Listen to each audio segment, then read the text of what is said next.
Hello friends, welcome to my online YouTube learning platform.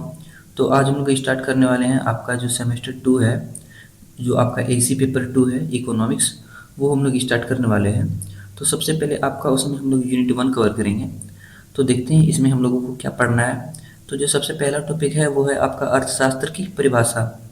अर्थशास्त्र वह सामाजिक विज्ञान है जिसमें सीमित संसाधनों का उपयोग करके मनुष्य की असीमित आवश्यकताओं और इच्छाओं की पूर्ति का अध्ययन किया जाता है। इसमें वस्तुओं और सेवाओं के उत्पादन, वितरण, विनिमय तथा उपभोग का अध्ययन किया जाता है। मतलब इकोनॉमिक्स वह ब्रांच है जिसमें मनुष्य का जो नीड होता है, मनुष्य का जो रिक्वायरमेंट होता है, हम लोगों का, ह्यूमन का जितने भी टाइप्स ऑफ नीड होते हैं, वो एक लिमिटेड रिसोर्सेज में, जितने भी सीमित संसाधन हैं, उनका उपयोग करके हम अपने जितने भी अनगिनत इच्छाएं हैं उनको कैसे हम फुलफिल कर सकते हैं, कैसे उसको पूरा कर सकते हैं, यह हमें उसके बारे में बताता है। अर्थशास्त्र हमें यह समझने में सहायता करता है कि व्यक्ति, व्यवसाय और सरकार उपलब्ध संसाधनों का सर्वोत्तम उपयोग कैसे कर सकता है। यानी जो हमारे नेचर में जितने भी टाइप के रिसोर्सेस है, वो लिमिटेड वे में होने के बावजूद भी हम उसका कैसे बेहतर से बेहतर तरीके का उपयोग करके उसका यूज कर सकते हैं। सरल शब्दों में अर्थशास्त्र सीमित साधनों द्वारा अधिकतम संतुष्टि प्राप्त करने का विज्ञान है। यानी सिंपल वे में कहा जाए तो यह लिमिटेड रिसोर्सेस में ज़्यादा से ज़्यादा सेटिस्फेक्शन प्राप्त करने का, यानी ज़्यादा से ज़्यादा हम कैसे अपने रिसोर्सेज से सेटिस्फाई हो सकते हैं, वह प्राप्त करने का एक डेफिनेशन है, एक प्रोसेस है। फिर आपका जो दूसरा पॉइंट है फिर आपका दूसरा पॉइंट है अर्थशास्त्र की प्रकृति। अर्थशास्त्र की प्रकृति सामाजिक, वैज्ञानिक, व्यवहारिक है। यह मनुष्य के आर्थिक गतिविधि तथा सीमित संसाधनों का उचित उपयोग का अध्ययन करता है। अर्थशास्त्र एक सामाजिक विज्ञान है क्योंकि यह इसका संबंध मानव व्यवहार से है। यह वैज्ञानिक है क्योंकि इसमें तथ्यों और नियमों और सिद्धांतों के आधार पर आर्थिक समस्याओं का अध्ययन किया जाता है। यहाँ पे बताया है कि इसका जो नेचर है ये साइंटिफिक है और बिहेवियरल है। यहाँ पे मतलब यहाँ पे बताया ये गया है कि जो इसका जो प्रोसेस है वो ह्यूमन बेस्ड जो एक्टिविटीज़ है उस पे रहता है, और साथ ही साथ जो लिमिटेड रिसोर्सेज हैं उस पे रहता है, और जितने भी ह्यूमन बिहेवियर को है उसको स्टडी करके और उसको किस प्रकार का रिक्वायरमेंट है, इकोनॉमिक रिक्वायरमेंट है, उसको कैसे फुलफिल किया जा सकता है। और साथ ही साथ इसमें डिफरेंट टाइप्स ऑफ जो इसके नियम भी हैं उसमें उसको स्टडी करना है। यह व्यवहारिक भी है क्योंकि इसके सिद्धांत का उपयोग उत्पादन, उपभोग, आय, रोजगार, कीमत, आर्थिक विकास जैसी समस्याओं को समझने तथा उनके समाधान में किया जाता है। यहाँ पे बेसिकली बताया गया है कि जो इसका जो प्रोसेस का यूज है वहाँ वो कहाँ पे होता है, प्रोडक्शन में होता है। फिर कैसे हम उसका यूज़ कर सकते हैं, जो हमारा इनकम है वहाँ पे होता है। फिर जो हमारा एम्प्लॉयमेंट होता है, फिर जो हमारा इकोनॉमिक डेवलपमेंट होता है, साथ ही साथ जो हमारे प्रॉब्लम्स होते हैं, जो इकोनॉमिक जितने भी प्रॉब्लम्स होते हैं उनको सॉल्व करने में किया जाता है। फिर जो आपका तीसरा टॉपिक है वो है अर्थशास्त्र का क्षेत्र। यानी हमारा जो इकोनॉमिक्स का जो एरिया है वो कहाँ कहाँ पे। अर्थशास्त्र का क्षेत्र बहुत ही व्यापक है। यानी जो इसका इकोनॉमिक्स की जो ब्रांच है ये बहुत ही ज़्यादा बड़ी है। इसमें मनुष्य की आर्थिक गतिविधियों का अध्ययन किया जाता है। इसके अंतर्गत उत्पादन, उपभोग, विनिमय, वितरण का अध्ययन किया जाता है। अर्थशास्त्र मनुष्य रूप में सूक्ष्म अर्थशास्त्र और समष्टि अर्थशास्त्र में विभाजित किया जाता है। यहाँ पे बताया गया कि जो हमारा इकोनॉमिक्स का जो ब्रांच है ये बहुत ही ज़्यादा बड़ा है। साथ ही साथ इसमें हम लोग क्या अध्ययन करते हैं, जो हम लोग का प्रोडक्शन है, जो हम लोग का यूज़ है, उपभोग, और साथ ही साथ जो हम लोग का लेन देन है, और साथ ही साथ जो हम लोग का डिस्ट्रीब्यूशन का जो प्रोसेस है हम लोग इसमें समझते हैं। और साथ ही साथ इसका दो टाइप्स होता है इकोनॉमिक्स का, एक होता है माइक्रो इकोनॉमिक्स, एक होता है मैक्रो इकोनॉमिक्स। सूक्ष्म अर्थशास्त्र व्यक्ति, परिवार और फर्म की आर्थिक गतिविधियों का अध्ययन करता है। यानी जो माइक्रो इकोनॉमिक्स है वो बेसिकली एक छोटे स्तर पर अध्ययन किया जाता है, जैसे किसी इंडिविजुअल मैन या फिर एक सोशल फैमिली के आधार पर, फर्म की आर्थिक गतिविधियों के आधार पर अध्ययन किया जाता है। जबकि समष्टि अर्थशास्त्र राष्ट्रीय आय, रोजगार, मुद्रा समिति, बेरोजगारी, आर्थिक विकास जैसी समस्याओं का अध्ययन करता है। और जो मैक्रो इकोनॉमिक्स है वो हमारे जो नेशनल इनकम है, जो हमारे एम्प्लॉयमेंट है, जो हमारे इकोनॉमिक डेवलपमेंट है, वो बड़ी जैसी जितने भी प्रॉब्लम्स हैं उनको डील करने में हेल्प करता है।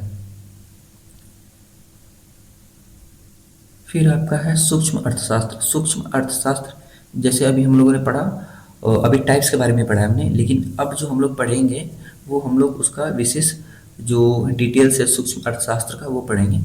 सूक्ष्म अर्थशास्त्र अर्थशास्त्र की वह शाखा है जिसमें व्यक्तिगत आर्थिक इकाइयों का अध्ययन किया जाता है। इसमें उपभोक्ता, उत्पादक, फर्म, किसी विशेष बाजार के व्यवहार का अध्ययन किया जाता है। यह वस्तुओं और सेवाओं की कीमत, मांग, आपूर्ति, उत्पादन लागत और आय जैसे विषयों का विशेष विश्लेषण करता है। यहाँ पे बताया गया है कि हम लोग का जो सूक्ष्म अर्थशास्त्र यानी जो हमारा माइक्रो इकोनॉमिक्स है, जो भी इंडिविजुअल जितने भी इकोनॉमिक उसका जो रिलेशन होता है हमारी सोसाइटी के साथ, उसका हम लोग स्टडी करेंगे। चाहे वो व्यक्ति किसी भी तरह से सोसाइटी में इकोनॉमिक, चाहे वो उपभोक्ता की तरह काम कर रहा हो, चाहे वो उत्पादक की तरह काम कर रहा हो, या फिर उसका जो रोल है किसी भी मार्केट में हो, तो हम उसका उस तरह से स्टडी करेंगे। साथ ही साथ यह हमें जो भी हमारे जितना भी रिसोर्सेस है उसका जो वैल्यू है, साथ ही साथ उसका जो डिमांड है, साथ ही साथ कैसे उसका पूर्ति आपूर्ति होता है, कैसे उसका प्रोडक्शन होता है, और साथ ही साथ उसका जो इनकम है उसके बारे में भी हम लोग स्टडी करने को ये माइक्रो इकोनॉमिक्स बताता है। सूक्ष्म अर्थशास्त्र यह समझने में सहायता करता है कि व्यक्ति और व्यवसाय सीमित संसाधनों का उपयोग करके आर्थिक निर्णय कैसे ले सकते हैं। यहाँ बताया गया है कि जो हमारा माइक्रो इकोनॉमिक्स है, कैसे हम मिनिमम अमाउंट ऑफ रिसोर्सेज में एक बेहतर डिसीजन ले सकते हैं। इसे ही व्यष्टि अर्थशास्त्र भी कहा जाता है, यानी इसे भी जो हम लोगों का जो एक इंडिविजुअल इकोनॉमिक है इसे भी कहा जाता है। फिर आपका जो नेक्स्ट टॉपिक है वो है समष्टि अर्थशास्त्र, यानी जो आपका मैक्रो इकोनॉमिक्स है वो है समष्टि अर्थशास्त्र। अर्थशास्त्र की वह शाखा है जिसमें पूरी अर्थव्यवस्था का समग्र रूप से अध्ययन किया जाता है। इसमें राष्ट्रीय आय, रोजगार, बेरोजगारी, मुद्रास्फीति, आर्थिक विकास, बचत, निवेश और आर्थिक नीति जैसे विषयों का अध्ययन किया जाता है। यहाँ पे जो आपका मैक्रो इकोनॉमिक्स है यह वह ब्रांच है, यानी समष्टि अर्थशास्त्र वह शाखा है जिसमें हम एक बहुत बड़े इकोनॉमिक को स्टडी करते हैं। जैसे हम लोग का नेशनल इनकम हो गया, फिर आपका एम्प्लॉयमेंट हो गया, फिर आपका अनएम्प्लॉयमेंट हो गया, फिर आपका जो भी इकोनॉमिक डेवलपमेंट हो गया हमारे नेशनल लेवल पे, फिर आपका कैसे बचत, फिर आपका जो इन्वेस्टमेंट है हम लोग का नेशनल लेवल पे, फिर आपका इकोनॉमिक जो पॉलिसीज़ वगैरह है, फिर जो आपका इकोनॉमिक डेवलपमेंट वगैरह है, जीडीपी वगैरह, सारे जितनी भी बड़ी बड़ी चीज़ें हैं नेशनल लेवल पे जो राष्ट्र स्तर पे काम करती है वो सब किसके अंतर्गत आती हैं? मैक्रो इकोनॉमिक्स के अंतर्गत आती हैं।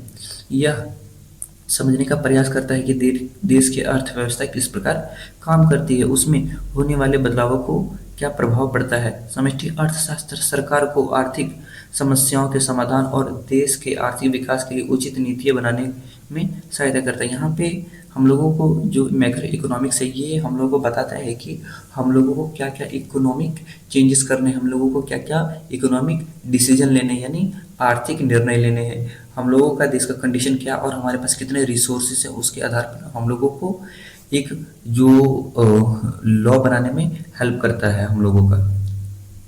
फिर जो आपका जो नेक्स्ट टॉपिक है वो है सकारात्मक अर्थशास्त्र, यानी जो आपका पॉजिटिव इकोनॉमिक है वो हमें इसमें पढ़ना है। सकारात्मक अर्थशास्त्र अर्थशास्त्र की वह शाखा है जिसमें आर्थिक तथ्यों और घटनाओं का वस्तुनिष्ठ अध्ययन किया जाता है। इसमें यह बताया जाता है कि अर्थशास्त्र में वास्तव में क्या हो रहा है और भविष्य में क्या हो सकता है। सकारात्मक अर्थशास्त्र तथ्यों, आंकड़ों और कारण परिणाम के संबंधों पर आधारित होता है। यानी जो सकारात्मक अर्थशास्त्र यानी जो पॉजिटिव इकोनॉमी है उसमें हमें ये पढ़ने को मिलता है, यह हमें ये डिस्क्राइब करता है कि जो हमारा जो इकोनॉमिक्स है वो एक्चुअली क्या हो रहा है और साथ ही साथ हमारा जो फ्यूचर है, हमारा जो भविष्य है, आने वाला जो कल है उसमें क्या हो सकता है। ये हमारे आने वाले कल की संभावनाओं के बारे में बताता है कि आखिरकार हमारा जो आने वाला आर्थिक स्थिति है वो कैसी हो सकती है। फिर जो आपका अगला जो लाइन है इसमें व्यक्तिगत विचार या मूल्य निर्णय शामिल नहीं होते, यानी इसमें जो आपका कोई भी इंडिविजुअल जो डिसीजन है और जो वैल्यूज़ है इसमें कोई भी मैटर नहीं करते। उदाहरण के लिए कीमत बढ़ाने से मांग कम हो सकती है, एक सकारात्मक आर्थिक कथन है क्योंकि इसे तथ्यों और आंकड़ों द्वारा जांचा जा सकता है। फिर आपका जो अगला टॉपिक है वो है मानक अर्थशास्त्र। मानक अर्थशास्त्र अर्थशास्त्र की वह शाखा है जिसमें आर्थिक परिस्थितियों के बारे में क्या होना चाहिए और क्या क्या जाना चाहिए संबंधित विचार और मूल निर्णय दिए जाते हैं। यानी जो मानक अर्थशास्त्र है हमें ये बताता है कि जो जैसा सिचुएशन है, मतलब जैसा परिस्थिति है, उसके आधार पर हम लोगों को क्या डिसीजन लेना चाहिए, और जितने भी तरह के थॉट्स होते हैं उस परिस्थिति में हमें उनके बारे में विचार किए जाते हैं। इसमें आर्थिक नीतियों और समस्याओं का मूल्यांकन किया जाता है। इसमें जो जिस परिस्थिति में हम लोग हैं और जिस परिस्थिति की समस्याएं हैं उसमें हम लोगों को क्या क्या इकोनॉमिक पॉलिसीज बनानी चाहिए और उसको कैसे डील करना चाहिए, उसमें हम लोगों को यह बताता है। यह नैतिकता, सामाजिक कल्याण और व्यक्तिगत विचारों पर आधारित होता है। यह हमारे जो सोशल डेवलपमेंट है और जो हमारे इंडिविजुअल जो थॉट है उस पर डिपेंड होता है। मानक अर्थशास्त्र को केवल तथ्यों से सही या गलत साबित करना कठिन होता है। उदाहरण के लिए सरकार को गरीबों की सहायता के लिए आर्थिक खर्च करना चाहिए, एक आर्थिक कथन है, मानक आर्थिक कथन। यहाँ पे बताया गया है कि एक एग्जाम्पल दिया गया है मानक इकोनॉमिक्स का। यहाँ पे बताया गया है कि जो हमारे गवर्नमेंट है वो गरीबों की सहायता के लिए जो इन्वेस्टमेंट करती है, जो योजना वगैरह लाती है, क्या वह सही है? जी हाँ, बिल्कुल सही है, क्योंकि इसमें हमारे सामाजिक कल्याण के लिए, हमारे गरीबों के लिए योजना लाई जा रही है, इसलिए ये कथन सत्य है। फिर जो आपका अगला टॉपिक है वो है गतिशील अर्थशास्त्र।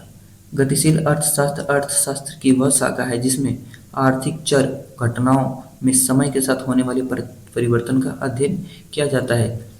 इसमें यह देखा जाता है कि आय, उत्पादन, कीमत, रोजगार, पूंजी, निवेश और बचत जैसे आर्थिक तत्व समय के साथ कैसे बदल सकते हैं। यहाँ पे हम लोगों ने पहले क्या पढ़ा कि हम लोगों का भविष्य कैसे हो सकता है, यह भी हम एक कैलकुलेट कर सकते हैं कि हम लोगों का इकोनॉमी कैसे इफेक्ट होगा। लेकिन हम लोगों को इसमें गतिशील अर्थशास्त्र में ये पढ़ना है कि जब हम लोगों का जो टाइम टू टाइम हम लोग का सिचुएशन चेंज होगा उस समय हम लोग का जो इकोनॉमिक्स होगा वो कैसे स्टडी किया जाता है, हम लोगों को ये पढ़ना है। और इसमें यह देखा जाता है कि हम लोग का जो आय है, जो इनकम है, जो हम लोग का प्रोडक्शन है, जो हम लोगों का कीमत है, जो हम लोग का एम्प्लॉयमेंट है, जो हमारा कैपिटल है, जो हमारा इन्वेस्टमेंट है, यह टाइम टू टाइम कैसे चेंज हो सकता है सिचुएशन टू सिचुएशन। गतिशील अर्थशास्त्र अर्थशास्त्र विकास और परिवर्तन की प्रक्रिया को समझने में सहायता करता है। यानी जो हमारा रेगुलर जो ग्रेजुअली चेंजेस है उसको स्टडी करने में हेल्प करता है। इसके द्वारा वर्तमान आर्थिक परिस्थिति के आधार पर भविष्य में होने वाले आर्थिक परिवर्तनों और उनके प्रभावों को अध्ययन किया जाता है। जब हम आज अपने जो कंडीशन, जो इकोनॉमिक जो स्टेटस है, हम उसको स्टडी कर लेंगे तो हम फ्यूचर में आने वाले जो प्रॉब्लम्स है, जो फ्यूचर को, जो हमारे भविष्य में जितने भी प्रकार के प्रॉब्लम्स हो सकते हैं उसको हम टैकल करने की कोशिश कर सकते हैं। फिर है आपका तुलनात्मक स्थैतिक अर्थशास्त्र। तुलनात्मक स्थैतिक अर्थशास्त्र की वह विधि है जिसमें दो अलग अलग संतुलन स्थितियों की तुलना की जाती है। इसमें यह अध्ययन किया जाता है कि किसी आर्थिक कारण जैसे कीमत, आय, मांग, आपूर्ति या कर में परिवर्तन होने पर नया संतुलन किस प्रकार बनता है। यहाँ पे तुलनात्मक स्थैतिक अर्थशास्त्र में बताया जाता है कि जब हमारा जो इकोनॉमिक चल रहा होता है हम उसमें कोई भी किसी भी प्रकार का चेंजेस लाने का कोशिश करते हैं तो वो चेंजेस लाने पर क्या क्या प्रॉब्लम हो सकती है और हम उसको किस प्रकार से बैलेंस कर सकते हैं, उसको इसमें स्टडी किया जाता है। इसमें परिवर्तन की पूरी प्रक्रिया या समय अवधि अध्ययन नहीं किया जाता बल्कि केवल पुरानी और नई संतुलन स्थिति की तुलना की जाती है। सरल शब्दों में यह बताता है कि परिवर्तन से पहले और परिवर्तन के बाद की अर्थव्यवस्था कैसी हो सकती है। यहाँ पे जो इसका टोटल जो समरी है वो लास्ट के लाइन में दिया गया है कि जब भी हम कोई चेंज करने वाले होते हैं, कोई चेंज करने से पहले क्या चीज़ें होंगी और चेंज करने के बाद कैसे हमारा सिचुएशन होगा, उसमें इसमें हम लोगों को यही पढ़ना है और उससे कैसे डील किया जाता है हमें उसके बारे में पढ़ना है इसमें। फिर आपका केंद्रीय आर्थिक समस्याएं यानी जो सेंट्रल इकोनॉमिक प्रॉब्लम्स है हम लोगों को इस टॉपिक में पढ़ना है। केंद्रीय आर्थिक समस्याएं इसलिए उत्पन्न होती है क्योंकि मनुष्य की आवश्यकताएं और इच्छाएं असीमित होती है। यानी जो सेंट्रल जो इकोनॉमिक प्रॉब्लम्स हैं इसलिए डेवलप होती है क्योंकि जो हमारा जो नेचर है ह्यूमन का वो असीमित है, यानी हम उसको कंट्रोल ही नहीं कर सकते। और जो मनुष्य की आवश्यकताएं, जो उनकी नीड है वो अनलिमिटेड है, हम उसको फुलफिल ही नहीं कर सकते, उसका डिज़ायर अनंत है। जबकि संसाधन सीमित और वैकल्पिक उपयोग वाले होते हैं। लेकिन जो हमारे पास हमारे जो नेचर में रिसोर्सेस है वो तो सीमित है ना, वो तो हम बढ़ा नहीं सकते हैं। इसलिए प्रत्येक अर्थव्यवस्था को यह तय करना पड़ता है कि उपलब्ध संसाधनों का सर्वोत्तम उपयोग कैसे किया जाए। मुख्य केंद्रीय आर्थिक समस्याएं, क्या उत्पादन किया जाए, कितने मात्रा में कैसे उत्पादन किया जाए तथा किसके लिए उत्पादन किया जाए, ये सब सारी चीज़ें हम उसमें पढ़ते हैं। इसके अलावा संसाधनों का पूर्ण व कुशल उपयोग तथा आर्थिक विकास संबंधित निर्णय भी महत्वपूर्ण है। इसमें हम लोगों को पढ़ना है कि जितने भी हमारे पास नेशनल रिसोर्सेस हैं, लिमिटेड रिसोर्सेस हैं, उसका हम लोग कैसे उपयोग किया जाए और कैसे उत्पादन किया जाए और कितनी मात्रा में खर्च किया जाए। इसके अलावा संसाधनों का पूर्ण और कुशल रूप तथा आर्थिक विकास के संबंध में निर्णय भी महत्वपूर्ण है। इन समस्याओं का समाधान संसाधनों का उचित आवंटन और कुशल उपयोग द्वारा किया जाता है।